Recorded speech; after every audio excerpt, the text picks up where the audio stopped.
Olá, eu sou a professora Luciana e hoje nós falaremos sobre o inventário judicial e extrajudicial.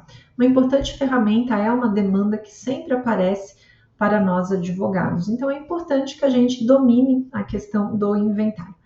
Eu quero só começar com algumas dicas. Primeiro, custas. Aqui em São Paulo, tá? Então eu estou falando sobre o Tribunal de São Paulo. Quando eu vou fazer recolhimento de custas, eu tenho diversas decisões dizendo que, para fins de recolhimento de custas, eu incluo o valor da ameação. Então, se você vai atuar fora do Tribunal de São Paulo, eu sugiro que você faça uma pesquisa para saber se eles incluem nas custas o valor da ameação. Lembrando que a ameação é a parte que o cônjuge tem direito, então ela não compõe a herança. Tanto que no ITCMD eu só vou pagar sobre o valor partilhado, ele não vai incidir o ITCMD sobre a ameação, porque a ameação pertence ao outro cônjuge. Outra questão que é importantíssima, a herança ela se transmite com a morte, artigo 1784, ou seja, morreu, transmitiu. É automática essa transmissão. Nós temos dois tipos de sucessão, a sucessão legítima e a sucessão testamentária. Eu deixei aqui para vocês os artigos, para que depois vocês façam uma leitura mais detalhada. Então, nós temos sucessão legítima, começando lá no 1829. Quem são? Descendente em concorrência com cônjuge ou companheiro, ascendente em concorrência com cônjuge ou companheiro, o cônjuge ou companheiro sendo isolado e os colaterais. Tá bom? Testamento público, cerrado, particular, nós temos os codicílios, o testamento marítimo, o aeronáutico, o militar, é aquela minha vontade, decorre da minha vontade. O que nós temos que lembrar? Se eu tenho herdeiros necessários, eu só posso dispor de metade dos meus bens, 1789 do Código Civil. Outra coisa que é sempre importante deixar claro para os clientes é que o herdeiro ele não se torna devedor das dívidas que foram contraídas pelo falecido, pelo de cujus. Ele apenas se torna responsável nos limites da herança. Então, ele recebeu de herança 50 mil, existia uma dívida de 30 mil, o espólio vai pagar essa dívida de 30 mil e ele vai receber 20 mil. Da mesma forma, recebeu uma herança de 50 mil, tem uma dívida de 100 mil, vai pagar os 50 mil, que é o patrimônio do espólio, e esse herdeiro não receberá nada e ele não será executado, ele não se tornará devedor dessas dívidas que foram contraídas pelo de cujus, pela pessoa falecida. Outra coisa que é importante vocês recordarem, aceitação e renúncia de herança é sobre a totalidade. Ou eu aceito tudo, ou eu renuncio a tudo. Não tem aceitação ou renúncia parcial. Então, o meu pai, ele deixou uma casa no campo, uma casa na praia. Eu quero aceitar somente a casa na praia, mas eu não quero a casa do campo, eu não posso. Ou eu aceito as duas casas, ou eu vou renunciar às duas casas. A aceitação, ela pode ser tácita ou ela pode ser expressa. A renúncia, ela é sempre expressa. Como? Por escritura pública ou por termo de renúncia, que é feita por uma petição nos autos, tá? O renunciante não tem direito à representação, e é bom sempre a gente lembrar. Sucessão eu tenho por cabeça e por estirpe. Por cabeça, eu vou levar em conta a totalidade dos herdeiros, sem diferenciação entre eles. Então, no mesmo grau. Então, todos os herdeiros no mesmo grau. Então, filhos, todos os filhos eles sucedem por cabeça. Sucessão por estirpe também é chamada de sucessão por representação. Aí eu tenho graus diferentes. Então, por exemplo, eu tenho 3 filhos. Todos os filhos, como eu falei, eles herdam por cabeça. Mas eu tenho, nesse mesmo exemplo, 3 filhos, só que um filho é falecido. E este filho que é falecido, ele tem 2 filhos, ou seja, 2 netos do falecido, do de cujus. Então, os netos, eles vão receber por estirpe ou por representação.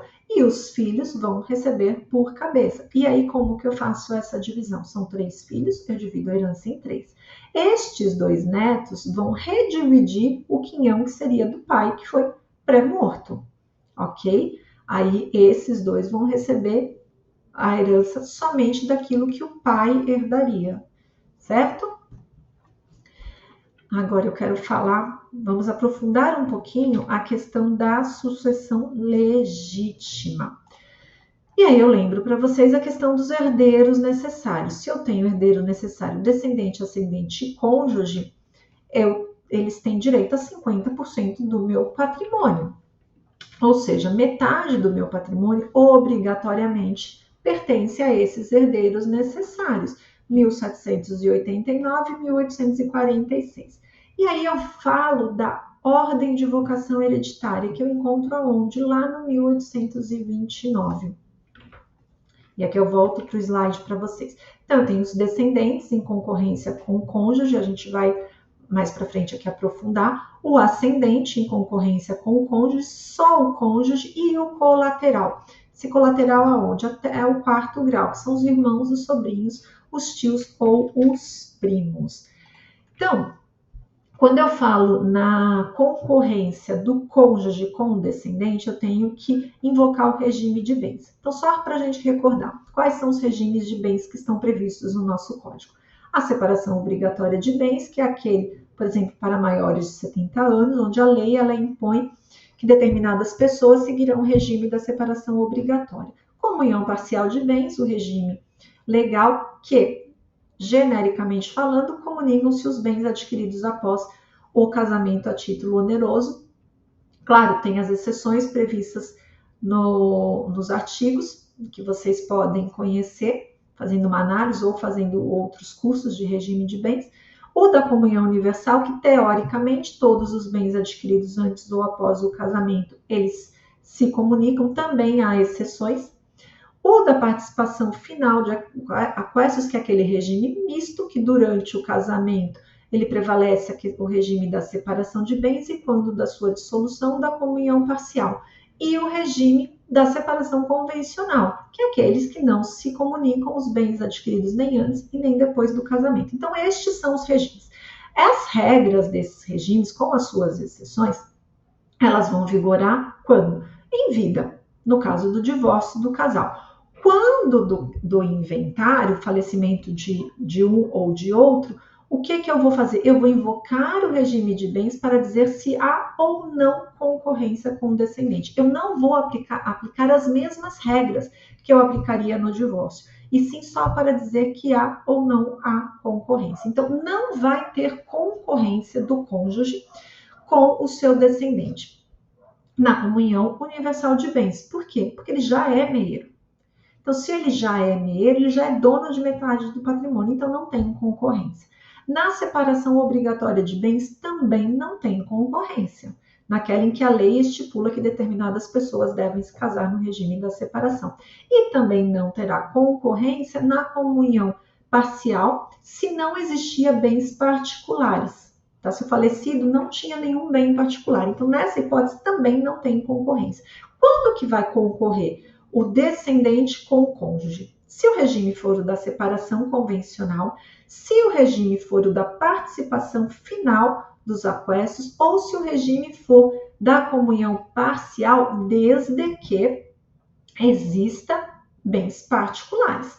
Tá? Então, vamos supor que eu tenho casados em regime de comunhão parcial. Então, metade dos bens adquiridos na constância do casamento, o cônjuge ele é meieiro, então ele não vai concorrer, mas ele tinha 2 imóveis que ele adquiriu antes do casamento. Sobre esses 2 imóveis, o cônjuge será herdeiro, porque foi adquirido antes do casamento.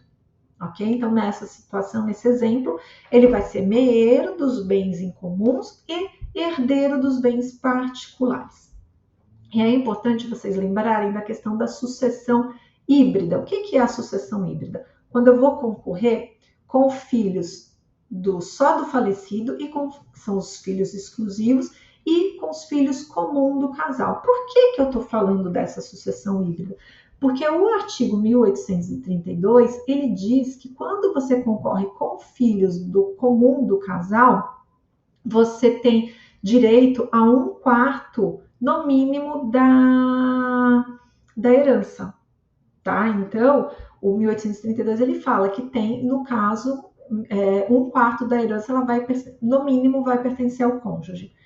Só que o RESP 1617-650 do Rio Grande do Sul, ele disse que esse 1/4 mínimo, essa cota, ela só é válida quando o cônjuge está concorrendo com filhos em comum. Por quê? Porque depois esse patrimônio vai voltar para esses filhos. Quando eu tenho a concorrência híbrida, que é o quê? Eu estou concorrendo com os meus filhos em comum com meu marido falecido e com os filhos que ele já tinha de relacionamentos anteriores. Neste caso, não vai ter esse mínimo de 1/4, tá? Então, todos vão receber a mesma cota igual, ok? Quando eu falo em concorrência com ascendente, a concorrência com ascendente, ela não vai levar em consideração o regime de bens. Então, quando eu concorro com ascendente, se eu sou casada num regime de comunhão, eu vou ser tanto herdeira quanto meeira. Tá? Então, a gente tem que ter isso em mente. E aí, como que funciona? Quando o cônjuge concorre com ambos os ascendentes, pai e mãe, cada um vai receber 1/3. Quando o cônjuge está concorrendo só com um, por exemplo, só com a mãe, a sogra, aí o cônjuge vai receber metade, a sogra, que é a mãe do falecido, vai receber a outra metade. Quando o cônjuge ele for concorrer com ascendentes a partir do 2º grau, ou seja, com os avós do cônjuge falecido, nesse caso, obrigatoriamente, o cônjuge vai receber metade dos bens deixados pelo falecido. E a outra metade vai ser dividida por linha materna e linha paterna. Então, vamos pensar, 50% obrigatoriamente vai para o cônjuge na qualidade de herdeiro, 25% vai para os avós da linha materna e 25% dos avós da linha paterna.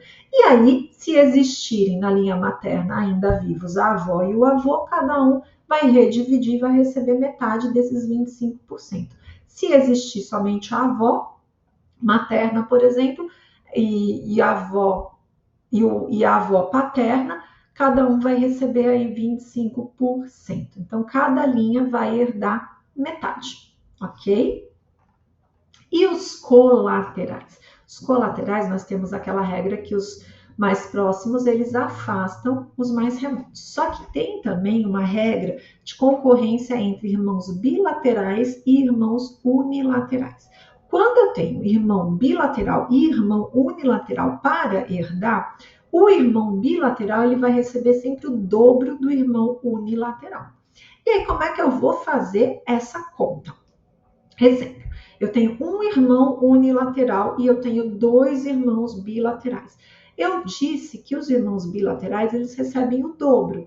Então, eu vou dar 2 partes para cada irmão bilateral. Então, fica 2 partes para o primeiro irmão bilateral, 2 partes para o segundo irmão bilateral. São 4 partes, mais 1 parte para o irmão unilateral. Então, são 5 partes. O que eu faço? Eu vou dividir esta herança em 5, porque eu dobrei os irmãos bilaterais, e aí eu vou entregar para cada irmão bilateral 2 partes da herança e para o unilateral uma única parte da herança, ok? Então é sempre importante a gente ter isso em mente.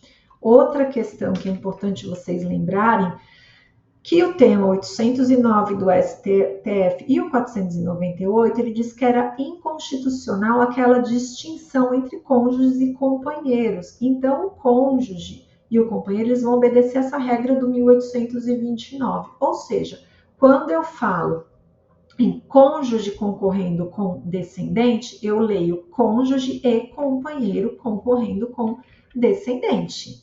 É isso, é essa minha leitura, ok? E obviamente que aí tanto faz se a união é hétero ou homoafetiva. Eu vou ter essa mesma regra, a união heteroafetiva concorrendo da mesma forma que o cônjuge. Isso já foi fixado tanto no 498 quanto nesse outro tema, o 809, certo? Não podemos esquecer dessa questão.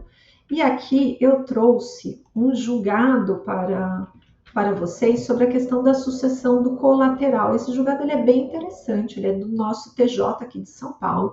Ele é um julgado de julho de 2023, e ele fala exatamente que em caso de concorrência de colateral, na linha transversal, ele só tem o direito de representação dos irmãos com os sobrinhos. Então, somente os sobrinhos podem representar. Então, eu não tenho descendente, eu não tenho ascendente, não tenho cônjuge, eu venho para o colateral. E aí eu tenho os meus irmãos. Um dos meus irmãos, ele faleceu.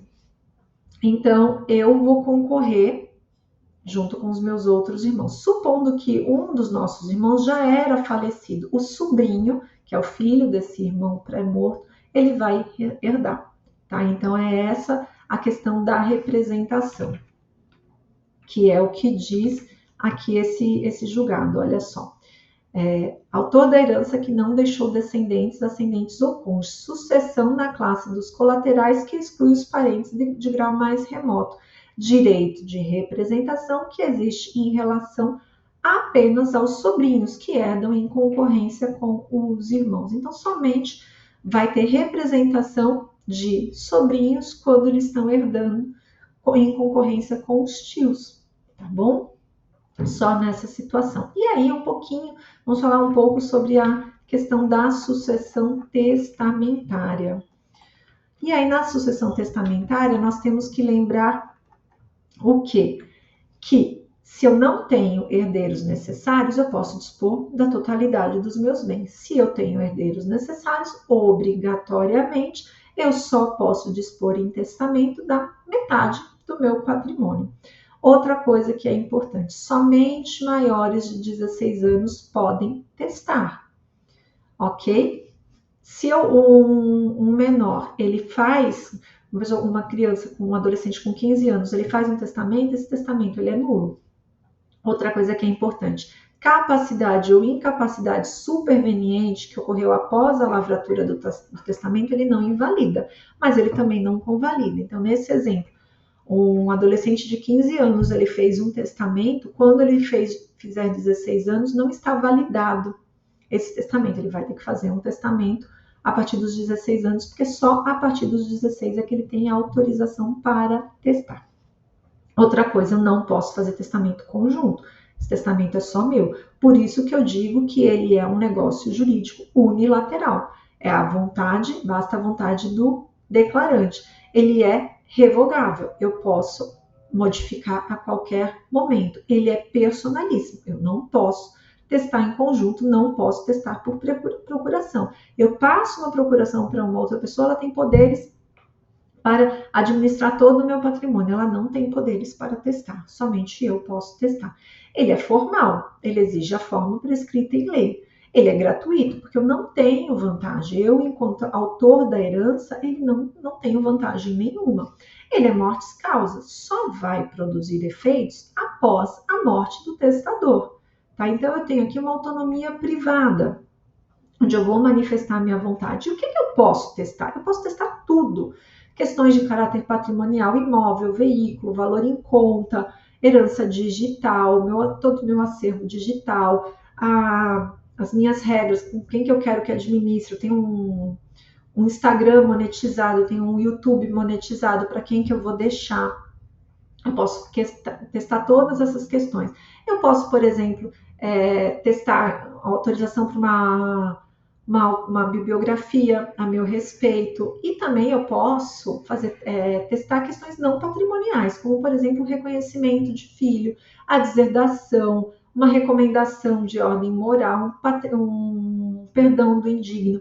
E uma coisa que é muito importante. Se eu reconheço um filho por testamento, ainda que eu faça 10 testamentos posteriores, eu não invalido esse reconhecimento. Então, o reconhecimento de filho em testamento, ele não é revogável por novos testamentos ou pelo cancelamento desse testamento. Reprodução assistida pós-morte, a autorização para utilizar esse material genérico, eu posso deixar prevista em testamento, tá? Isso já tem até decisão do nosso STJ. Tem um projeto de lei que ele quer permitir testamento por vídeo, então ele pretende alterar o 1876 do Código Civil, é o projeto 3.799 de 2019, então é importante que a gente acompanhe esse projeto de lei. Então, no próximo bloco, eu quero falar com vocês sobre já iniciar a questão do inventário. Foi importante a gente fazer essa introdução para vocês lembrarem sobre a sucessão, a diferenciação de sucessão legítima com a sucessão testamentária, mas no próximo bloco nós vamos falar sobre o inventário. E aí eu quero apresentar para vocês documentação, para que vocês já tenham mais uma questão prática sobre o inventário. Então, eu espero vocês no próximo bloco. Até já!